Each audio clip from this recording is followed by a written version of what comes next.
Hello and welcome back to Creepy Cutie Crafty. Welcome back to yet another crafting video with me, Heather. Hi guys, how are you doing this week? So as you can see, I've moved off the sofa for today and I'm going to be finishing this a little bit of this flower off here and getting on with some new projects after that. So last week I said this would be the last little bit of this. I did another little pansy design here. I was thinking of doing one there, but I think I'm going to leave that one because that's a bit sort of squished in between the other pieces.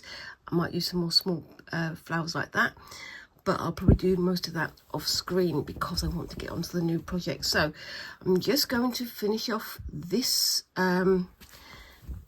little area here and try to get it looking nice and neat. Funny enough, having it under these big lights, my big sort of spotlight type things, makes it a little bit harder for me to see. So it makes it look easy for you guys, but a lot harder for me because now I've got the glare of all the different white things coming at the sort of same level of brightness, which is fun. But you know me, I like to challenge myself.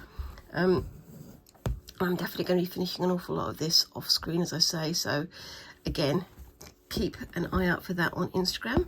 Anybody who doesn't know what I'm blethering on about, basically this is my sort of attempt at a sort of a practice white work piece. It's more of an experiment than anything else. I'm planning on doing a more planned, a more well thought out white work project sometime in the new year, probably in the springtime once I've done some reading and bits and pieces on it. And yeah, so this is just me trying things out. One of the things I want to do today is just get this little flower finished, and then I'm going to remove all of my heat erasable pen because I want to see what it looks like off well, without the outlines, because yeah, they're kind of dominating the thing at the moment. And as we know, this is white work, so it's white on white, so it shouldn't have any other colours on there really. I mean, you know, if you do white work, you can do white work onto coloured fabric, but I've done it white on white here because I like to be difficult. But yeah, so again, this is my number 8 perlé, so it's thick but not too thick, and it's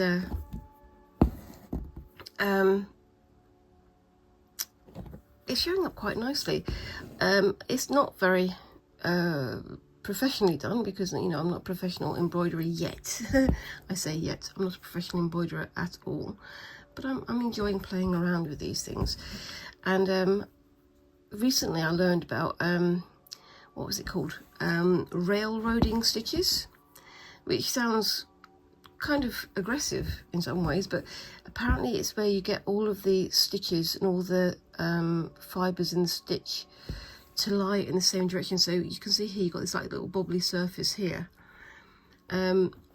Rather than having that twist, you can have it lying flat, and I think that is kind of something that you need to be more professional looking in terms of white work. Now I've got into that one. I'm just going to tie off that there and just finish that last little bit when I come back in a second.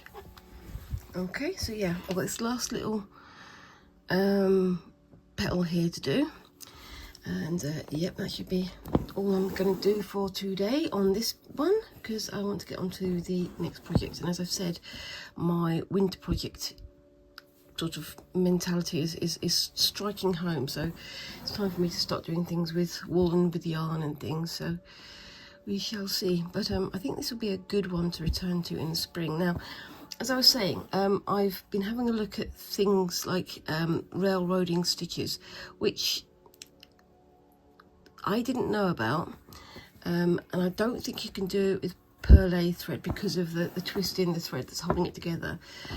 Ages ago I did some black work using number 8 perlé and number 5 perlé, and I tried to separate them out in different strands, but they wouldn't go because they needed that twist to keep them structurally sound, which yeah, as you can imagine, as soon as I untwisted them and then tried to sew with the untwisted thing, it just fell apart. So at least I know now. But yes, so I need to have a look at that, because I think that that might be something that would be interesting if I'm going to be doing some more sort of not art stitching, not art embroidery, because I'm not that good yet. I mean, I've done some stitch painting and things, but I think, you know, if I'm having another go at white work, or if I'm having another go at other decorative traditions, maybe having a look at railroading the stitches could be useful. But I'll have a look at that. If you know what I'm talking about, feel free to leave me a comment down below, because it's an interesting technique, because it's like, as you see with this one, you get these bobbly surface where the twist is, which I think that's actually quite nice. I like that effect. But if you're going for something that's completely smooth, like if, for example, you're doing gold work on some fabric that is going to be on display, and then you want to have some coloured stitches, you want to have it nice and smooth and properly finished, I suppose you'd call it. So maybe that's something I should have a look at when I get back to doing my gold work project as well. The project I've got going on at the moment, the gold work project I've got going on at the moment, is only gold work stitches and the base fabric. It's no other kind of embroidery. But if I'm going to be experimenting with gold work, decorative gold work in the future, it could be something worth having a look at. What do you think? Let me know down in the comments, I suppose. It's an interesting one, really, isn't it? And yeah, like I say, I'm not a professional embroiderer. I'm still just learning, and I'm learning all these new terms. It's like I keep saying, it's like all these sort of rabbit hole ideas. You get into one type of embroidery, and then someone says, well, actually, have you tried this? And you're like, oh yeah, that sounds interesting. But as soon as you search for that one kind of embroidery, you start learning about a dozen other kinds of embroidery that are just as interesting, just as fitting for your particular personality, your particular interests. And you wind up just going sort of, you know, hell for leathers on a quest to find out everything you can about a certain thing.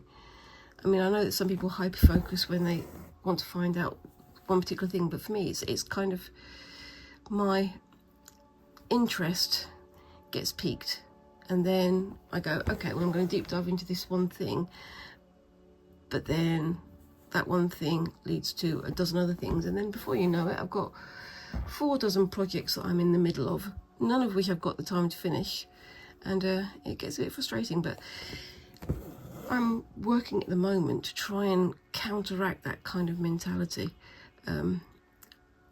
trying to make sure that I get projects finished before I start the next one. So off screen, I've got my birds and fishes project, which I'm still working on. Trust me, it is still happening. But also I've been getting on with some quilting and things. So if you remember, ages and ages and ages ago, I started a hexie quilt that I did some embroidery onto, and I'm working behind the scenes to get that finished too, and I'm hoping that next week I'll be able to show you the finished one of that. But yeah, I'm being kind of strict with myself. I'm trying not to start any new projects until I get all of the ones that I've half finished done, which, you know, it means I'm going to be treading back over old ground, which, you know, it has to be done. But until I get a full-time job doing this and 300 hours in a day, I can't get everything done all at once. But and the main thing is, of course, yeah, making sure that I keep enjoying what I'm doing, because there's nothing worse than slogging away at something that you started with all the best of intentions and then suddenly realizing that all the excitement has gone out of it because you've turned it into a chore. That has happened to me, and I'm sure it's happened to you guys. Quite often that happens when you go to like university and stuff. I mean, I used to know people who, before they went to university, they were really into the subject that they were studying, and then they went to university, and because they could only focus on that one thing and only finish that one thing, it became more and more arduous to keep focused. And so they wound up not dropping out, but they wound up not enjoying the thing that they had come there specifically because they enjoyed that subject. So it's a fine line that you tread, and sometimes it can be a bit of a pitfall as well, but that's what I'm working to avoid. So I'm still enjoying my embroidery, I'm still enjoying my making, and just making sure that I get my projects finished now rather than starting anything new. Yes. Okay, I think I'm going to be done with this one fairly soon. Let's see how we go. I'm trying to keep these stitches fairly sparse because I want them to be nice and flat, and the edges are intentionally ruffled because I've had a look at the edges of pansy flower petals, and they are quite sort of rippled at the edge, which I think is a nice effect. But I'm not entirely sure how well I've achieved that, but we'll see once I get to the point of taking off these threads. So there we go. The one problem with having my session today on the table is that you can feel every time I do a stitch it shakes the table, unfortunately. I'm doing my best not to, but it's kind of hard not to when I'm doing manual work here. That's my excuse, and I'm sticking to it anyway. This camera stand, it clips onto the table with like a thumb screw that holds it in place, but it does mean that it's a bit sort of wibbly wobbly when I'm filming sometimes, but yeah, it's better than nothing. One day I'll have that craft room, one day I'll have that big open space with freestanding camera stand and all the trimmings, but today ain't that day. Just making do with what I've got, same as ever. Anyway, so how are you guys all doing? Are you all geared up for Christmas? That's the question. We're starting to gear up for it. I'm trying to use as much of my free time as possible to create bits and pieces and work on bits and pieces off screen as well. I've managed this week to make a couple of bags and pouches and things that I've sent out as gifts to friends. It sounds early because I'm doing it in November, but the people that I'm sending it to are on the other side of the world, so considering all the postal issues and problems that are going on in certain parts of the world, you know where I'm talking about, it's an interesting one, because I've heard that actually they've started to just destroy packages that they can't verify because it's just easier for them, which is just crazy. Anyway,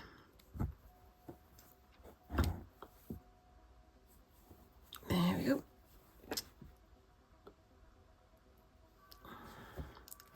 Just going to do the centre of this flower, and then we'll get on to the next bit. Yeah, I drew that bit one first, and I thought it's too close to the skull there, and it's too close to the flowers there. I thought it'd be a bit too crowded. I want it to be sort of a bit open so that you can see all the different bits of the pattern that are on there. So I'm going to do a quick couple of chain stitches there, just a little one.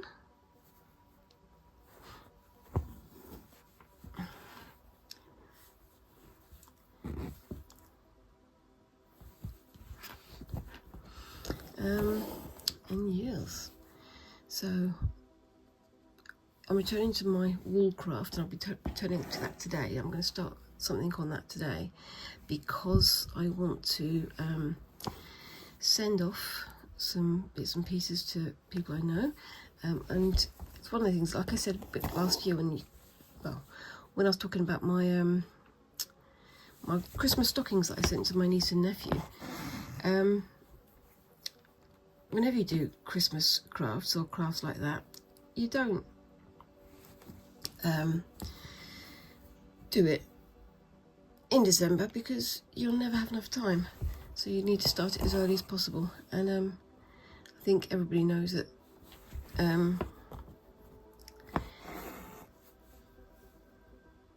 over Christmas you get very little time to do anything, especially the month beforehand, because you're trying to sort of Christmas shop, you're trying to see friends, you're trying to do all those wonderful things. So making time winds up being dropped to pretty much nil.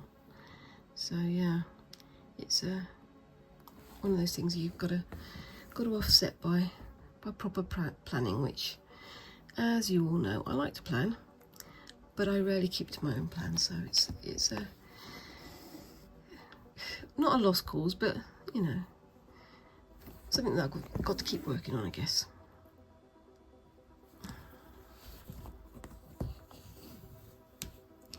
And I'm just going to do a quick bit of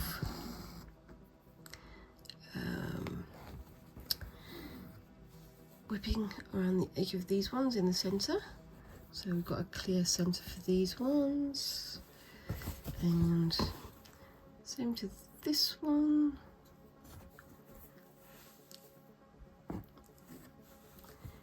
And into daisy, into there, and that's me done. So I'm going to tie that off and try and make it look reasonably tidy. I managed to mess up my last tie off, but I'm learning. As ever, I'm learning. So yeah. So what I'm planning to do is I'm going to go back to doing some of the pin weaving that I started last year, because I got lots of little squares of pin woven goodness. I'm going to call it goodness, that I never turned into anything. I still would like to do that, so I need to do some more pin weaving. I need to do some more spinning, and I need to do some more other bits and pieces as well, which it's all fun. It's busy, but it is all fun. Okay, so I'm just going to trim that off there, and I'm going to put this needle on the side because I don't need it for now. I will be coming back and finishing the final skull off screen, so same as usual, keep an eye out on Instagram and on Facebook and all those places. I'm Creepy Cutie Crafty on both of them, and we'll see what we can do with this. So just going to shift some things around and take this out of the hoop so you can see how much of it I've covered. I've got space in this corner for one more skull, but as I say, I'll be doing that off screen. So now what I need to do is remove the heat erasable pen. So with that in mind, put that over there. I have here a mini iron. I'm just going to set that up and I'll be back in a second. Okay, so I've got that ready and it's just warming up now. And down here I have, if I've got space for it, my mini tabletop ironing board. It's not that mini, but it's mini in comparison to the ones you'd use for your clothes and things. It's covered in lots of bits of fluff because I use it to iron some, oh gosh, what's it called? The shibori that I created a little while ago with Squinx's help. I've used this iron and this ironing board to get them all nice and flat so I could turn them into something. But again, that's off screen. Right, so that's feeling warm now. Let's see how this works, shall we?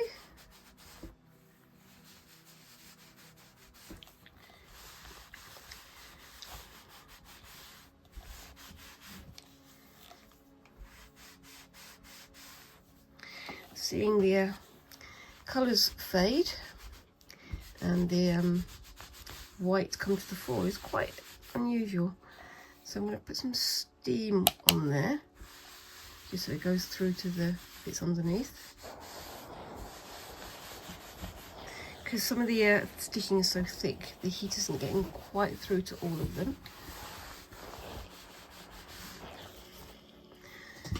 And I hope you can see through the steam. I hope I'm not steaming up the camera, but we'll see. Here we go. I really like how that's looking. I'll just burn my hands in a minute as well. Now, Squinks was complaining that this was very hard to see, and they had a look at it last week. But let's see what they think of it when they come home now. I can feel it's tightening up the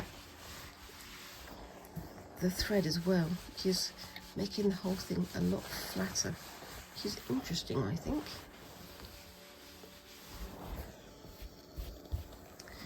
There we go.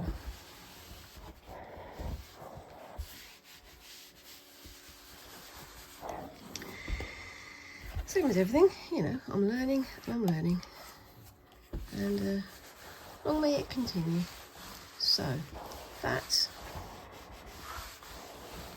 I believe, is that. I suppose I should have put a tea towel over it or something to try and protect the threads and things, but I didn't think about that until just now. But this will do for now, I think. And I'm going to put that over there, turn the steam off, and turn it off at the plug, just so that can get cool over there, whilst I do this last little bit. Going to just move the ironing board out of the way, so we can see things a little bit clearer. Wow.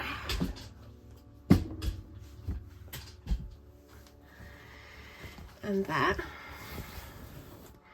I think, looks pretty good. So we've got all these little bits.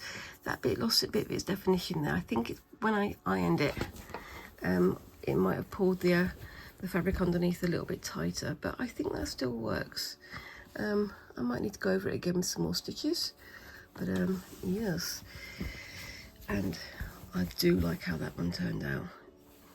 He's looking pretty good. He's got a little bit of a nose bobble there, but I can stitch that down, that's fine. And the pansies look really nice. The fella in the centre looks pretty cool.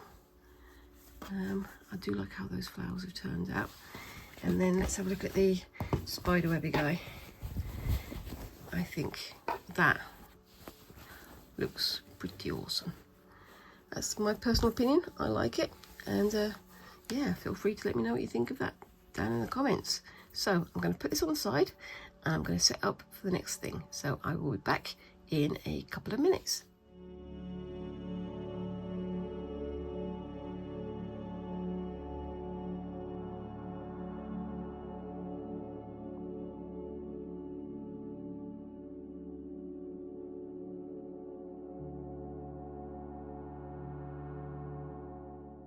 Okay, so I'm back, and any of you who've been with me for over a year will recognise what these are.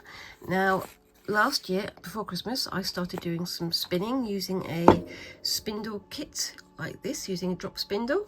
And that was the spinning kit, the trying out kit from George Weil. I'll put the name on the screen here so you can see what I'm talking about.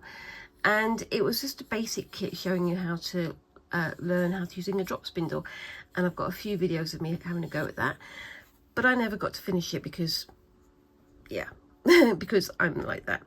And I've still got quite a bit of the merino wool. I've still got a bit of the advent calendar wools and bits and pieces that I want to try, so I'm definitely going to be coming back and having a go at those. And my aim is to finish them off, because last year I made this lovely ball of wool here and I haven't used it at all, and I want to use it. I've got plans for this one, and I've got plans for whatever I manage to make next. My other reason for returning to this is, as well as having my trainee spindle here, when I went to the Stafford wool gathering last week, or a couple of weeks ago, I bought myself another spindle. This one, unlike this one, doesn't have it. This one has a hook, this one doesn't, so you have to loop it over the end, so you can use it top spindle or bottom spindle. The other thing you'll notice is that the widths of the whorls, these things here, are very different. So this is a very wide whorl, which will give you a fairly loose yarn, whereas this is a much smaller one, much heavier. Yeah, you can definitely feel the weight. This one is much heavier, and that will give you a much tighter spin, which will make a much narrower, much finer wool yarn, whatever you're going to make. But I'll be returning to those two next week. The other reason why I want to return to spinning is, again, because of going to the Stafford wool gathering. I managed to pick up these both here. I got some merino wool, which is lovely and soft, and I got some Shetlands wool, which looks really nice. And I recently was looking at Shetland lace. This is not Shetland lace quality, but I'm looking at Shetland lace, and the quality of the wool there and the quality of the stitching there, unbelievable. But yeah, so I mean, I was going to ask actually, guys, I've got these bits and pieces from the Stafford wool gathering. What I've been doing is I've been going to these shows, and I've been taking photographs of a few stalls that take my interest and getting a few bits and pieces and then showing you afterwards. But I don't really vlog as I go. I know that a lot of people, as they go around these shows, they talk about what they're seeing, they talk about what they've done, bits and pieces like that. I always feel a bit sort of, what's the word? Self-conscious when I do that. I'm not very used to it. I don't really like walking around and shoving my phone and my camera in people's faces, because I think that's a little bit rude. But that's my personal opinion. I'd love to know what you guys think. And, you know, if you ever go to one of these shows and you see me, you'll see me because I'll have this bag. This is my mishmash bag. Just come and say hi and let me know what you think, and let me know what you're up to, because yeah, I always like to meet people who are of a similar mind and don't mind me chattering on like nobody's business. But let me know, what would you prefer? Would you prefer me to do like a talk as I walk, or would you prefer me to do, just as I've been doing, photos and bits and pieces and then a haul video afterwards? It's I know everyone's got personal taste. It's always worth knowing what kind of things people like to watch. Now, with these wools, got this one which is already coloured. This is merino, that's a nice little roll up there. And also I've got this, as I say, the Shetlands. It looks pretty good, and it is pure Welsh wool. And I'm thinking about whether or not to do some dyeing on it, because I've got some acid dyes and some other bits and pieces, just to give it a go. But I'm thinking about whether or not to do some dyeing on these ones. Let me know what you think about that idea. I've not done wool dyeing yet, and I'm thinking that if I manage to get myself some money put aside, I'm going to be going on a wool dyeing weekend. I'd love to do that, but we'll see how we go with that one. Anyway, I'm going to put that on the side. I keep promising all these things, and to be honest with you guys, I do want to fulfill my promises. It's just time and money and health keep just getting away with me. I'm very sorry about that. Not a moan, just an observation. Anyway, let's move on from that one and get on to what we're having a go at now. Now, again, if you remember me doing these from last year, you'll have seen these. Now, these are a bunch of pin woven, oh, that one's come undone. Pin woven projects that I started, and yeah, I really like how they look. Some are very, very thick, some of them are very, very thin. I think I prefer the thicker ones, but the thin ones are also quite attractive. So I'm going to sort of separate them out into thick and thin. And I really like this one. This one is nice and chunky. But I was thinking of making a series of wool patches like this, wool squares, and turning them into something. I was thinking maybe turning it into like a tote bag. So I've got all these ones that I can build on and work from, and I think I'm going to give that a go.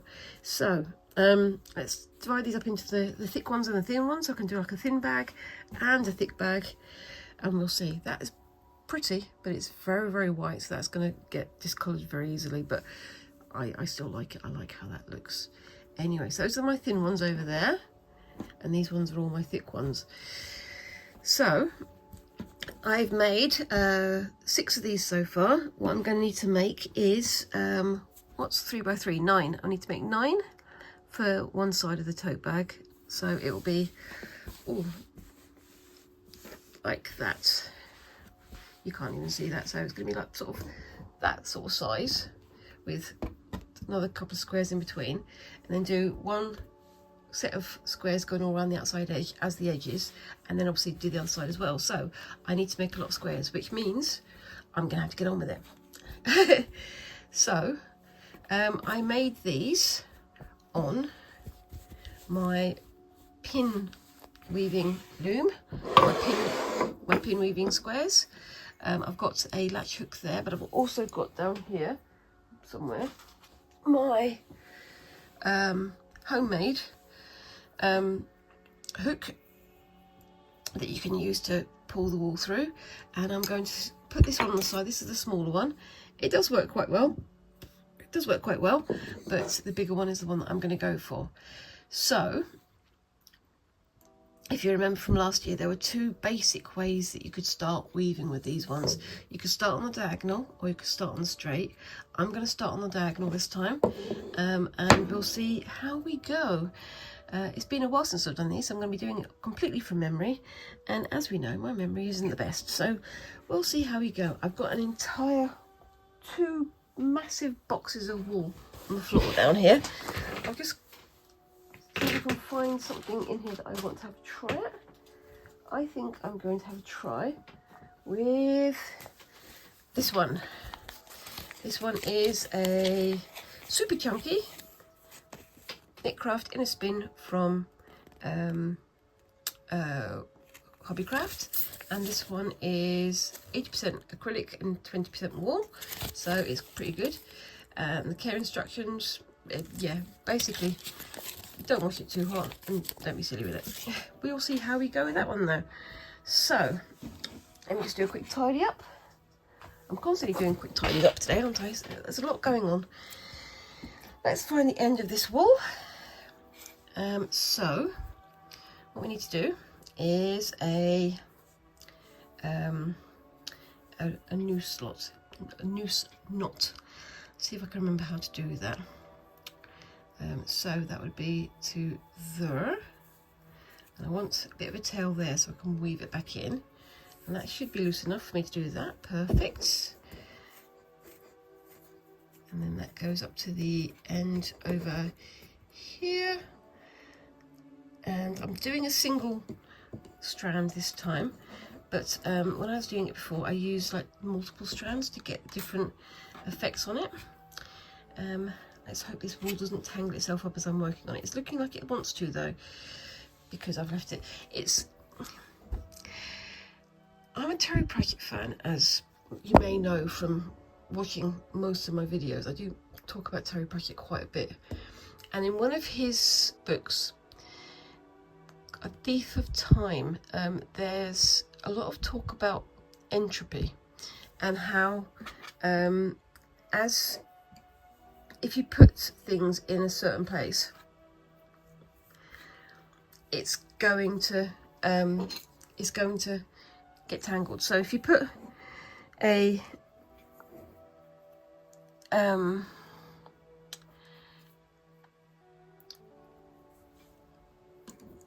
what's the word? A garden hose in the shed and turn your back, it's going to turn into a knot, because that's what it's doing. It's instant entropy. Right, so you saw me doing that there. I've put it under the first one, so whatever you do with this one, this is the diagonal version, when you go up to the end, you always go under the first one, so it goes under, over, under, and it should straighten itself out. So let's do that one up to there. So oops, under, over, and under. Now the middle one is going to be 2 loops, which I don't mind. I can live with that. And then you pull this all the way down to the end down here, and it will be the same over and under at this end, and then just keep going like that. And I've just dropped my ball of wool on the floor, so hopefully it won't be too tangled. Over, next one, under these two central ones, got to remember that they're two, over and under. Now, I may have made a bit of a boo-boo there. As I said, the central one is a double line, which I'm hoping to remember as I go through. I could have just shortened this loop to go just down to the end, but I prefer to have that long loop, and you'll see why when I get to that point. And that's going to there, and then same again, pull it down. Now from here I can make it a bit easy myself by going under, over, under, over, under, over, under, grab. Oops, it is here. Come on. Grab. Got to remember to get the latch hook far enough so that the latch goes over like that. And then push it down to the end and pull this one down to here. There we go. And it's starting to come together, as you can see, like that. Let's go through here again. And as I do this, I'll talk about other bits and pieces at the same time, because it is a little bit repetitive, but we can see how we go. So yeah, I mean, I will be coming back with the spinning next week. So I'm going to be trying to make more wool for this and also for other bits and pieces. I've also seen people using great big long lengths of wood to make frames like this that are much longer than this. So they're rectangular in shape, and that basically winds up making like the sort of the shape of a scarf. So you can imagine doing this kind of long length, but doing it you know, like a metre long or 2 meters long on a frame, with pins around the outside.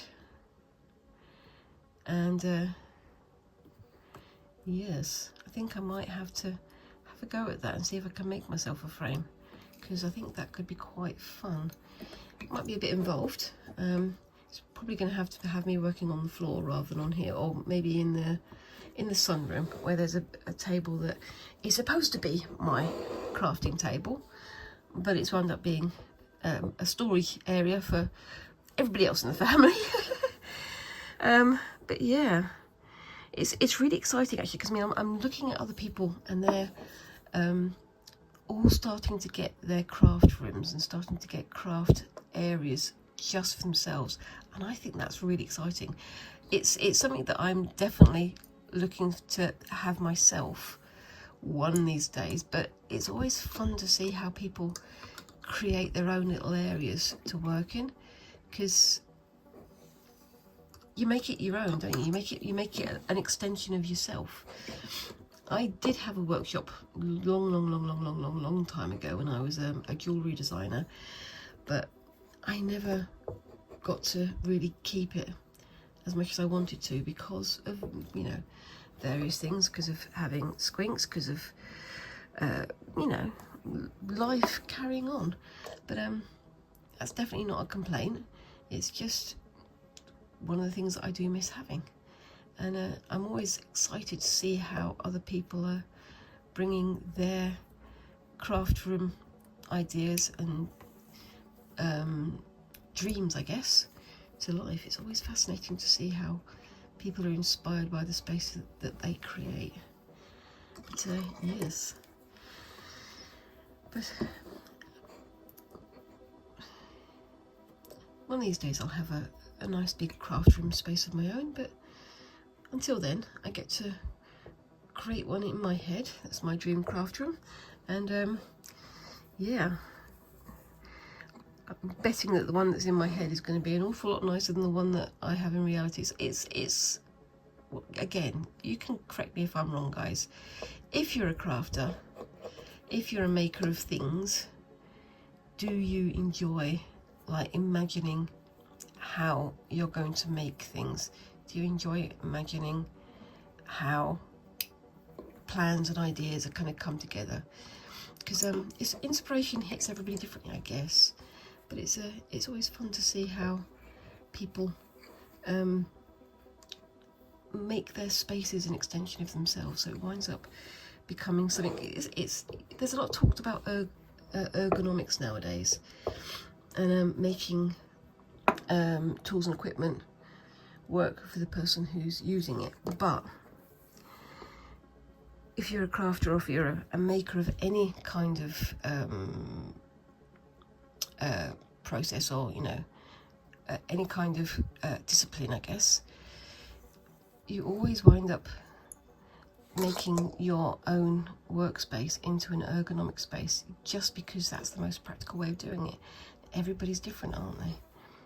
And that's a lovely thing. It's one of those things. It's like, I keep saying it's one of those things. It's one of those things where, if you have a craft space and somebody comes into it and they start moving things around, it feels like they're sort of tickling you, doesn't it? It feels like they're like a mosquito or something. It's starting to sort of move things around, makes things slightly less comfortable, and you want to just tell them to back off. What I really like about this is how the colours are working, because you've got the green in the centre, but you've got the reds coming on the outside, and it's sort of scooching in. I love how that's coming together. But yes, anyway, I'm going to keep going with this one.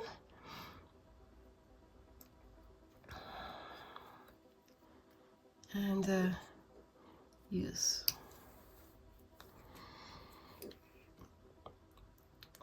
as you can see, as I'm getting further into the center of this thing, I'm having to scooch the hook from different points, because it's not going to reach far enough.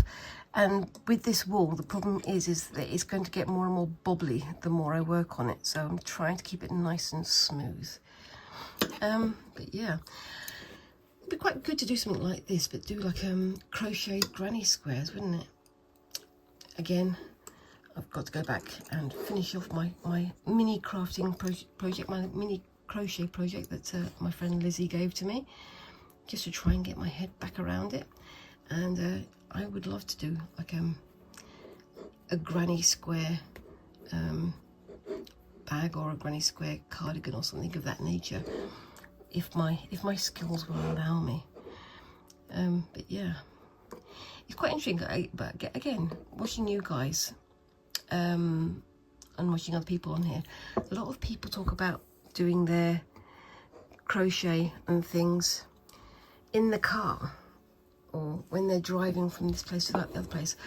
Unfortunately for me, I'm the driver of the family. My husband can't drive for various reasons, so I guess I have to drive, and he doesn't craft, which is, let's face it, for us guys, that's a bit of a waste of time, isn't it? If you're not crafting whilst you're driving, or not crafting whilst you're being driven from place to place, then what's the point? But it is nice to do some crafting on the train and things when I'm travelling around the country. And again, talking of which, hopefully next year I'll be going to some more craft shows, and maybe a class, maybe all the classes that I said I was going to do last year but I didn't get around to. Yes, let's not talk about that. But I'll definitely be bringing my crafty work with me. When I went to Brighton with my family a couple of weeks ago, we went on the train, and I was doing my sewing and things on the train, and that was quite relaxing, and definitely something that I enjoy doing. That is, of course, if you can get a seat. Anyway, so yeah, I'm liking how this is looking. This looks like, homespun yarn. It's called inner spin because it's making a big thing of the twist in the design of the yarn, the strands. But it's kind of one step away from homemade, I guess. And I'm looking forward to doing some of this with the wool that I've spun myself, which is, you know, the aim, isn't it? It's make things out of the wool that you made yourself. And I'm definitely looking forward to coming back to doing some more spinning. I really want to use that new spindle that I've got. I was talking about doing that, like the long spin, the long sort of scarf spin, weave rather. I want to use that to make it, and I want to see how the multiple colours sort of come together. And I'm going to be making some more wool like that, the mishmash wool. All of my things are mishmash, aren't they? I've got a mishmash bag, I've got mishmash wool, I've got mishmash ideas. But yes, I'm going to be coming back with some more ideas with that in the future as well. I'm also having a look at doing some backstrap weaving, which is quite a fun process where you make like long braids, well, straps out of woven wool, using your back as the weight that holds the warp tight, which should be quite fun. I've actually got a mini loom to do that, well, a mini heddle to do that rather, and I'll be talking more about that when I get to that point. So definitely the spinning needs to come first, and then we'll get back on with it. So yeah, this is me sort of giving myself a refresher of how to do this little particular process, and I think it's gonna wind up looking pretty good, if I do say so myself. These thatch hook are pretty good for this. They're not the perfect thing to use. There are things called reed hooks that are used for looms, and they're used for weaving, for pulling the yarn through the heddles, through the holes in the heddles, that make the warp. But this is a pretty good stand-in for now. But yes, see, we're getting very close to the end here. And what time am I on? 24 minutes. So let's see if I can get this done before the end of the 30 minutes of this one. But yes, I may be blithering quite a bit today.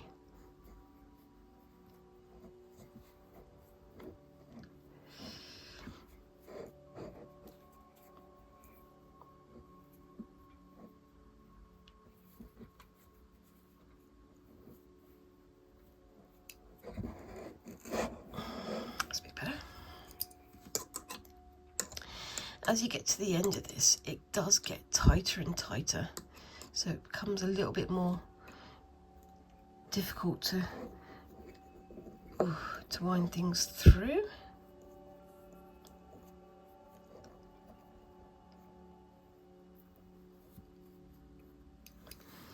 But you can wrangle it fairly easily. I've gone quiet again. I'm focusing, that's what the problem is. So either I talk and I go slow, or I don't talk and I go faster. And unfortunately, if you're doing a YouTube channel, you need to be talking, don't you? Or at least, you know, stopping to talk every so often. But yes, there we go. I do have a comb to beat these down with, but just using my fingers is easy enough for the moment. Now, on some of these, as you can see, I've attempted to do some black work patterns. So, you know, they come out as a sort of, almost like a counted thread design. And on here you can see I did like 3 or 4 stitches, 3 or 4 like rows at once, so it makes it nice and thick. And then stitched some black work style designs on there, or counted thread designs on there, and the same here with the white. So I might be doing some more of that as well, but we'll see how we go. I don't think I want to stitch on this one because I like how the wool looks by itself. The colours are quite attractive, I think. And it's at this point when this little buddy will come in useful. So if I stick him through there, he's not the strongest of things. He's made from a piece of aluminium wire that I had lying around. But yes. Oh, I missed a stitch there by the looks of it. Oopsie daisy. Yep, I've missed a stitch. Let's just keep going as if I haven't done that, and I'll just worry about that when it comes to the finished thing. It's fine. These things happen. The rest of them are okay though, that's the main thing.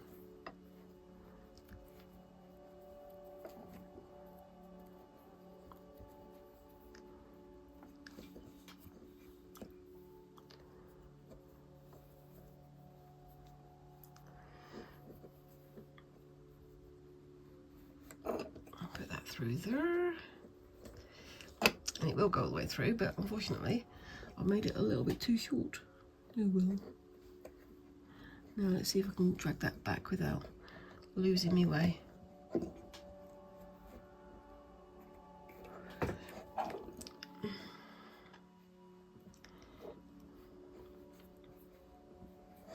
Gonna move you over there. So it does work, it's just a bit fiddly. And yeah, and you can feel the tightness of all the warp trying to pull against the yarn coming through. But yeah, so oopsie daisy, put you on the other side there. There we go, and you go on there, and then onto there. I mean that's it. It works. But I wouldn't say it's any faster than using that one. However, there we go. So, and then when you get to the end, all you need to do is just, with this, just go around and hook the loops around these ends here so that you can hold it in place. I sometimes knot them in place, or I just hook them in place. I have also used a crochet hook to do that, which it's doable. And I'm going to go back and have a look at some weaving patterns that I can use with this. There used to be a thing called a Jiffy loom. I know there's also Zoom looms now that you can get, but yes, I'm going to have a try and see what I can do with those patterns. Oopsie daisy, and it's only caught part of the wall there, so that's annoying.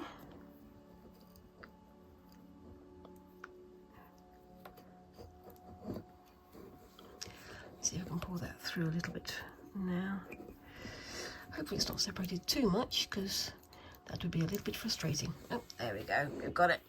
Or at least I've got it. And we're going to come on to the last bit in a second.